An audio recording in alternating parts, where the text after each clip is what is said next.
Cyber crime నేరాలు ఒక్కొక్క తరహాలో జరుగుతున్నాయి. ఇప్పటికే డిజిటల్ అరెస్టుల పేరుతో కోట్లాది రూపాయలు ప్రభుత్వ అధికారుల నుంచి కానీ ప్రజల నుంచి కానీ కొట్టేస్తున్న కేటుగాళ్లు ఇప్పుడు పందా మార్చుకున్నారు. సోషల్ మీడియాలో పరిచయమైన వ్యక్తుల ఆశ, అత్యాశ, బలహీనతలను టార్గెట్ చేసుకుని డబ్బులు వసూలు చేస్తున్న పరిస్థితి కనిపిస్తుంది. తెలంగాణ రాష్ట్రానికి సంబంధించిన భద్రాద్రి కొత్తగూడెం జిల్లాకు సంబంధించిన మనుగురులో ఒక ఘటన అయితే వెలుగులోకి వచ్చింది. ఒక డాక్టర్ భార్యకి టీవీ సీరియల్స్ అంటే పిచ్చి, నటన అంటే ప్రాణం.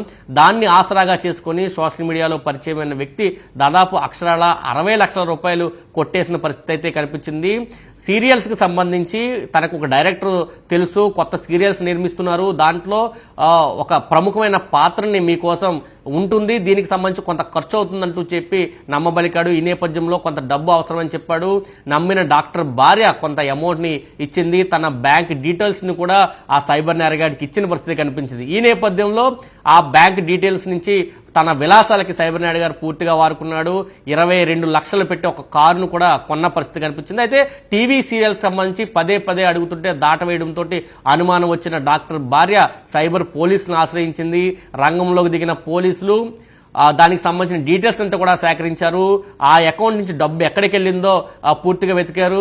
ఒక కారు కొనుగోలుకు సంబంధించి 22 లక్షల రూపాయలు ఉంటే ఆ బ్యాంక్ అకౌంట్ ని సీజ్ చేసిన పరిస్థితి. ఈ నేపథ్యంలో షోరూమ్ యాజమాని విశాఖపట్నం నుంచి కంచరపాలెం పోలీస్ ని ఆశ్రయించాడు. తన బ్యాంక్ అకౌంట్ సీజ్ అయిందని చెప్పాడు. రంగప్రవేశం చేసిన కంచరపాలెం పోలీసులు మనుగూరు వెళ్లి డాక్టర్ భార్యని విచారించారు, నిందితులుగా చేర్చారు, డబ్బులు కట్టాలంటూ బెదిరించిన పరిస్థితి.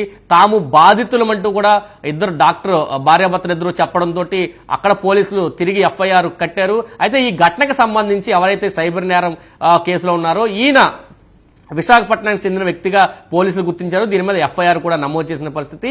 అయితే సోషల్ మీడియాలో పరిచయాలు ఉండకూడదు, అంటే పరిచయాలతో చాలా అప్రమత్తంగా ఉండాలంటూ పోలీసులు చెప్తున్నారు, చాలా జాగ్రత్తగా ఉండాలంటున్నారు.